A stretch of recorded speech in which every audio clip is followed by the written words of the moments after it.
अपने पसंदीदा शो के फुल एपिसोड देखने के लिए अभी डाउनलोड करें दंगल प्ले ऐप।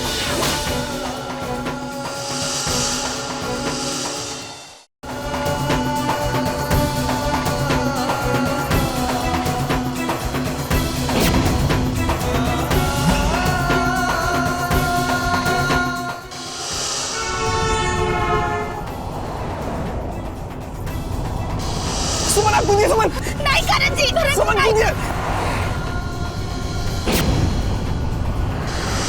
सुमन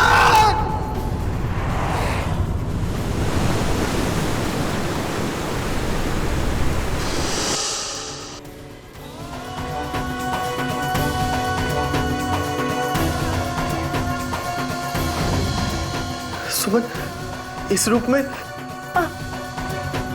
नहीं करण, ये तो बस ऐसा। लेकिन नंदिनी भाभी ने तो मुझसे कहा था कि सुमन को पूरा विश्वास था। हाँ, कि मैं ये तो ऐसा ही करण। झूठ।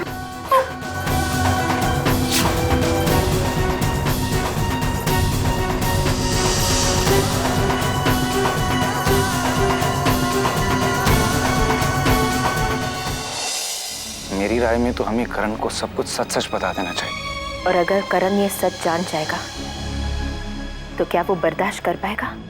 बहू, सच को बहुत दिनों तक छुपाया भी नहीं जा सकता।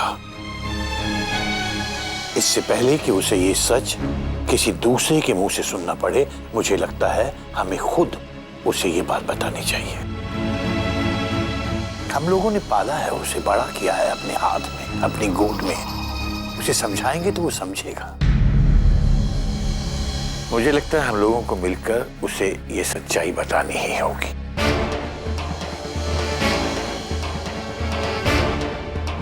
देवेंद्र, आओ।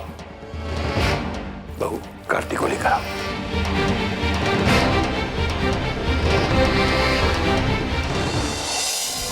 करण, ऐसा कुछ भी नहीं है। सुमन को पूरा विश्वास था कि तुम जिंदा हो, मगर समाज और दुनियादारी की वजह से उसे अपने दिल पर पत्थर रखना पड़ा।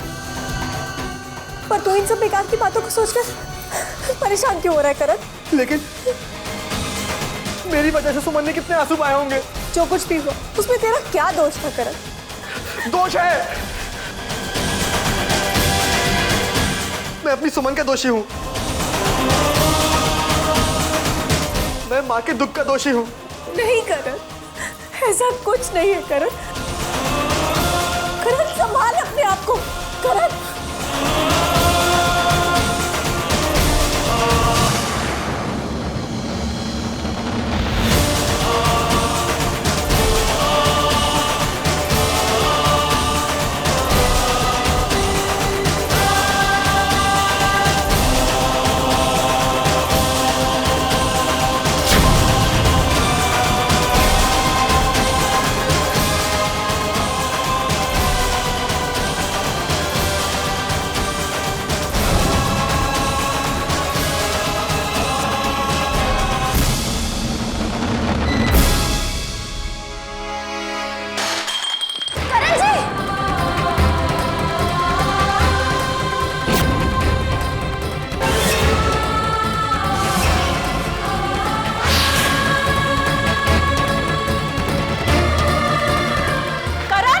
करण क्या हुआ? करण, क्या हुआ करण को?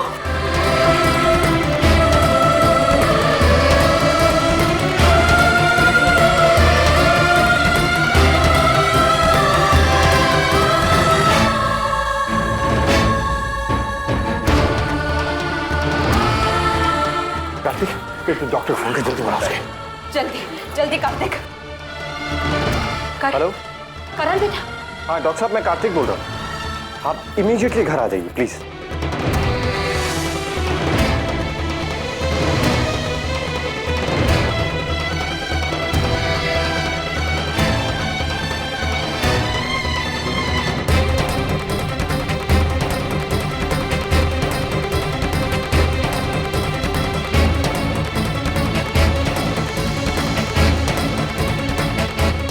डॉक्टर साहब, पिछले 1 साल से कोमा में थी, अभी 2 दिन पहले ही होश में आया है और अब फिर से अचानक पता नहीं। इन्हें पैनिक अटैक हुआ।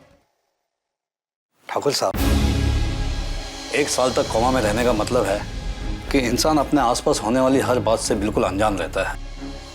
ये जिस वक्त बेहोश हुए उस समय कोई आसपास में था क्या? मैं थी डॉक्टर साहब। तो बताइए ये कैसे हुआ? करण ने ये सुमन की तस्वीर देखी जिसमें वो विधवा के रूप में।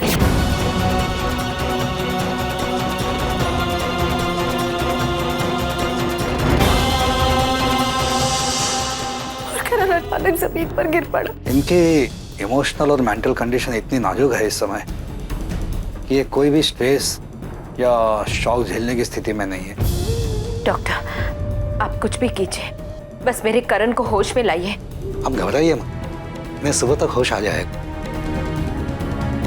लेकिन इसके पहले अगर इन्हें होश आ जाता है तो आप इस बात का ख्याल रखिएगा कि इनके सामने कोई ऐसी बात न की जाए जिससे फिर से मानसिक तनाव में आ जाए।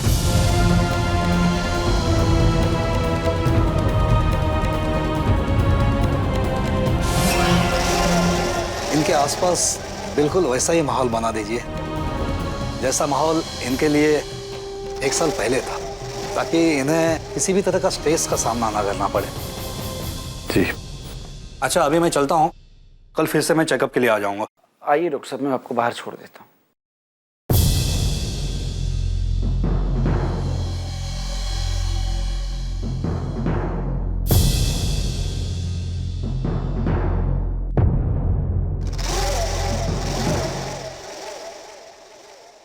सुमन बेटा, तुम और गुड्डी करण के पास ही रहना।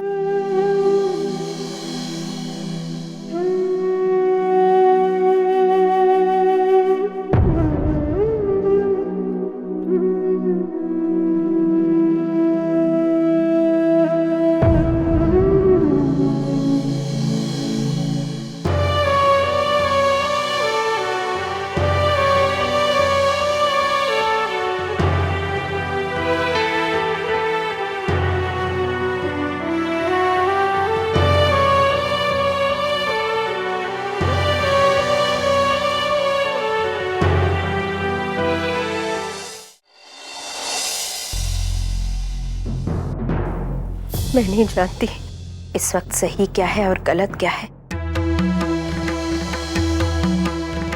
बस इतना जानती हूँ,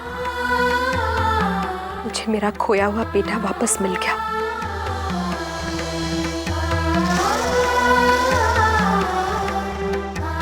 बहुत आंसू बहाए मैंने अपने बेटे के लिए। अब मैं अपने करण को दोबारा खोना नहीं चाहती। मैं नहीं जी पाऊंगी बाबूजी। मैं उस दुख को नहीं सहन कर पाऊंगी। मैं उस दुख को नहीं सहन कर पाऊंगी।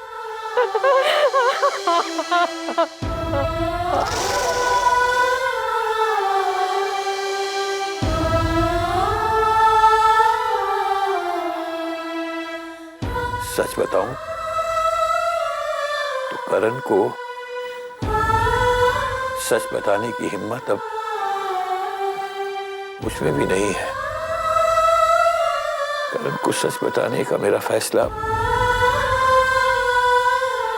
मेरी नासमझी थी, और अब करण के बारे में जानने के बाद, डॉक्टर से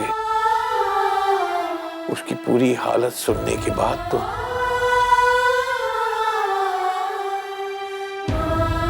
मेरी समझ में भी कुछ नहीं आ रहा क्या करूं क्या नहीं।